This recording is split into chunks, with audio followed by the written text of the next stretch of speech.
Hi friends, welcome back. Thank you for those of you that are returning.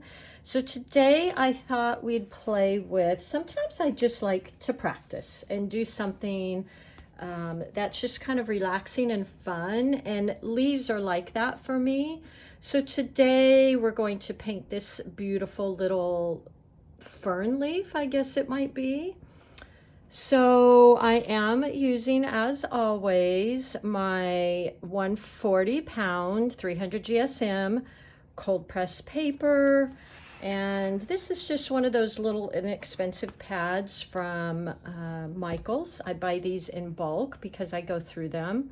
And they're just perfect for my practice. So today what I'm using is the Princeton. These are kind of fun. Dagger brushes, and it's 1/4 inch. It's the Neptune brush, but the style is a dagger. And if you can see here, it's on an angle, and my gosh, friends, it pretty much paints on its own. You don't even hardly have to do anything. So I will be using my Winsor Newton paints today, and I'm going to be using my sap green. I'll maybe mix just a little bit of this turquoise, Winsor Newton, and maybe a little bit of yellow. So if you would like, I'd love for you to follow along with me. Like I said, these type of practices are really relaxing for me. So I'm going to use the tip of my brush, and I'm holding quite close to the ferrule here. And I'm just going to lightly put pressure, and I'm going to paint that stem. So this is a great practice for creating those thin lines. Very little pressure, and I'm just using the point. So what's fun about this is if you use the point and then press down sideways, and you're going to get that beautiful angle, draw it back up, and it makes the perfect leaf. You hardly have to do a thing. This brush does everything for you. I almost feel like I'm cheating. So here's another one using the point. Press down into that barrel and then up, and it creates the perfect leaf here. So I'm just going to play with these all along here, making these long, beautiful leaves. Let's add a little bit of this blue in here, making sure that your brush is wet but not dripping. So I'm just going to grab a little bit of that blue, and I don't want to fully mix it in because I want to get different amounts of green and the blue on my brush. So watch. So point, press. Isn't that gorgeous? Look at that. This is, as I always talk about, the magic of watercolors. You cannot get that out of a tube. You can't buy that color. So let's try that one more time. And I'm going to, I have the point this way and the angle on top.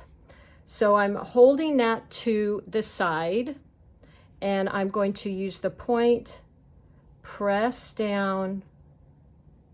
Look at that, friends. How easy and gorgeous is that? Going to add a little bit more blue.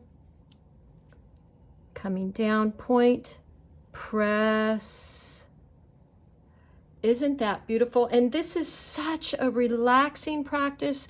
It's a great practice to get used to some of the pressure and using a light pressure and a dark pressure. So point, and then have fun with these leaves. I like to make them, I'm going to grab a little bit more blue here. I like to kind of play with them, have them bend, almost like they're dancing, right? This dagger brush you do kind of have to get used to. As you'll see, I'm still kind of mastering my left side. You'll see right now as I try it. It gets a little wonky sometimes.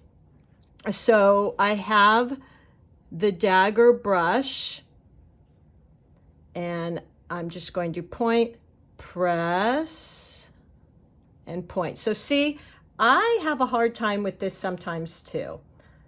Let's try this again. I'm also at a weird angle. I'm trying to keep so I can show you guys.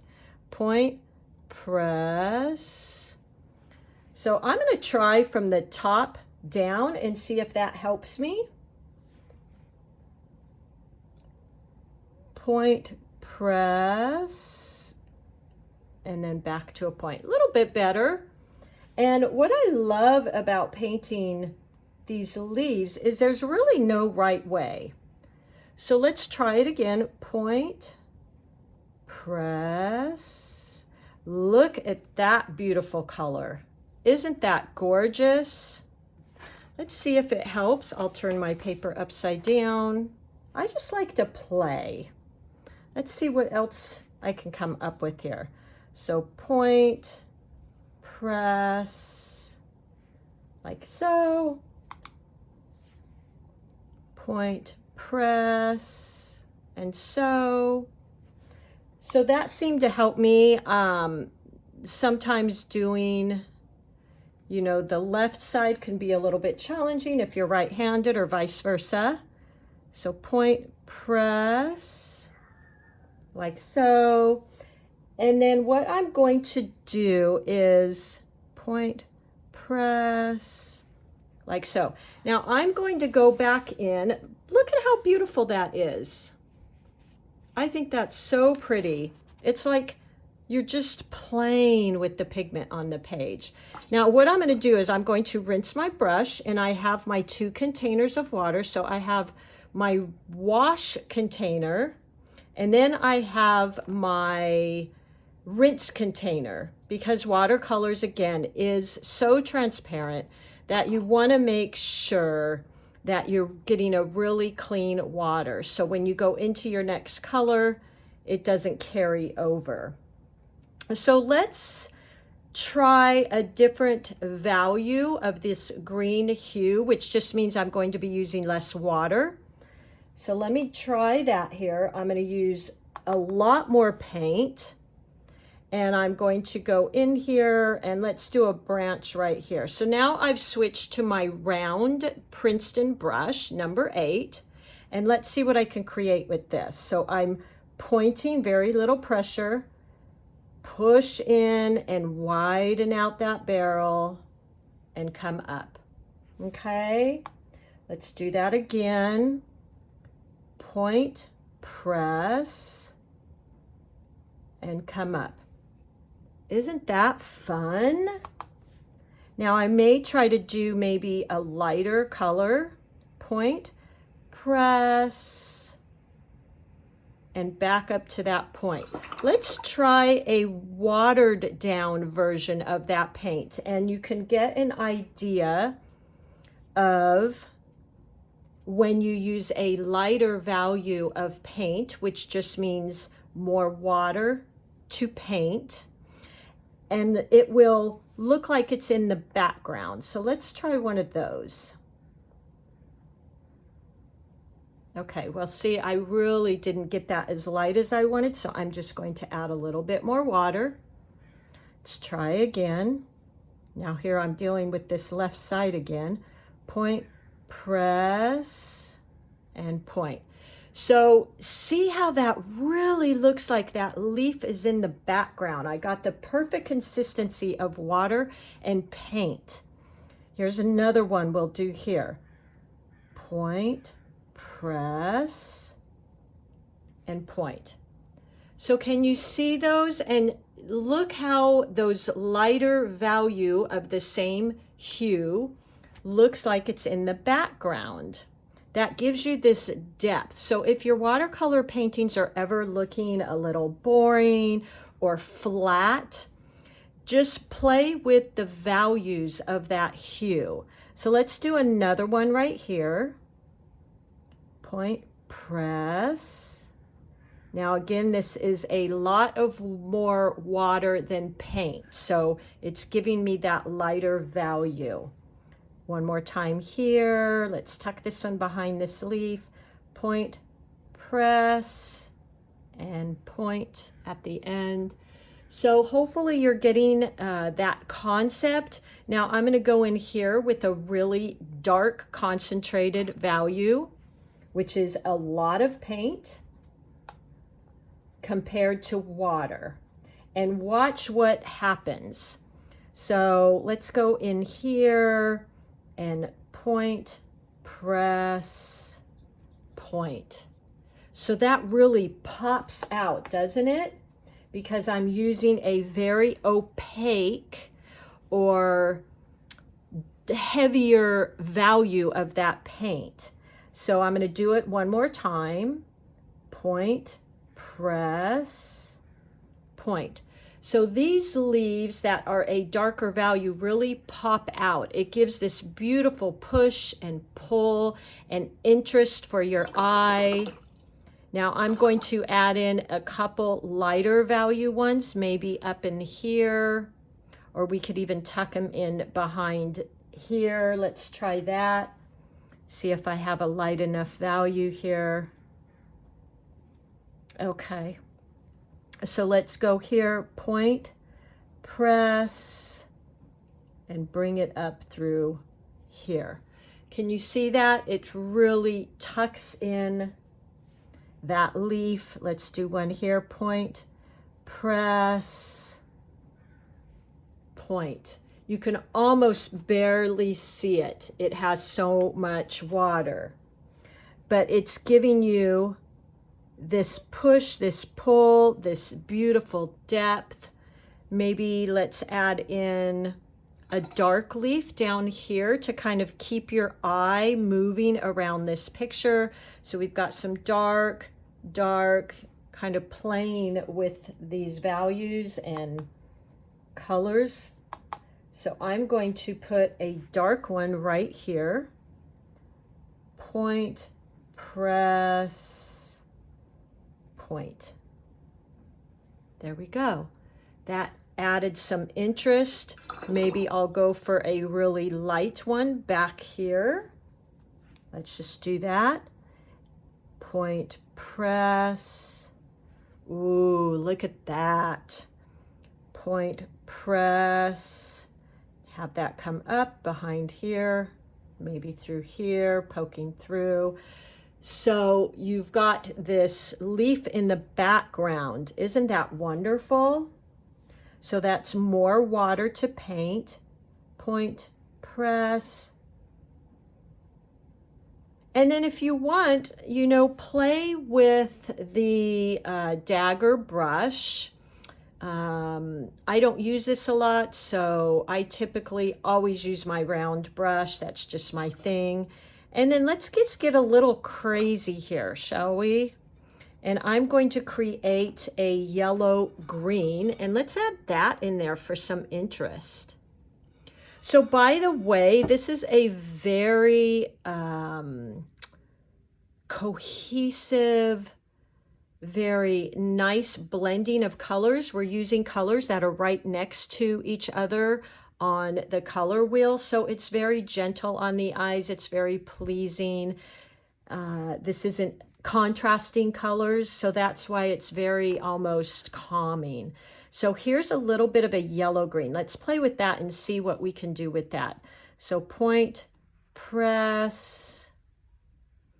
There we go. Now that's kind of fun, isn't it? I'm going to make a little bit more of that color. So I've got my Cad Yellow, Winsor Newton, as always. They're my fave. And then I'm just mixing it with a little bit of that sap green to make a beautiful kind of limey green. And then let's see. So we have some yellow up here. Let's make a yellow one down here. Look at that. Isn't that fun? These leaves are so fun because You can almost make them dance across your page. Let's see. Let's add one in here. Point, press. There we go. We don't want to have like yellow and then yellow here. I always like to work in pairs of threes. So I've got 3 right now. Let's add one right here. Point, press, and point. How pretty is that? Isn't that fun? So take a whole page and just practice these leaves. I promise you, if you sit and do this in the evening, you are going to be so relaxed. Let's make one behind here. Look at that. How fun. This, for me, is one of the most relaxing things I can do. And look how beautiful. You could actually paint this on a card and give this to people because I think it's so pretty. There we go. Just tucking in behind here. And then I always see, now I start getting carried away. Sometimes you got to know when to stop on your painting, but I'm going to just add a little bit of brown in this leaf because I always think brown and green in leaves is so beautiful. Look at that, how pretty. Let's add a little bit more green. Let them blend a little bit. There we go. Isn't that lovely? Okay, well, tell me what you think. This gives you a good opportunity to play with using either that dagger brush, Princeton, or the number 8 round, which is, as you know, my favorite. And using that light pressure to get these nice, beautiful, thin strokes at the end and the end of the leaf and the beginning of the leaf, and then pressing into your brush to create the thickness in your leaf. Okay, so have fun with that. If you have any questions, please let me know. I'm new here on YouTube, so I'm kind of learning this whole video thing. But I hope you enjoy this and I hope it's helpful and it inspires you. I think we should paint to enjoy and relax and find our own expression of how we see things. So I hope you join me soon and have fun with this. We'll see you soon.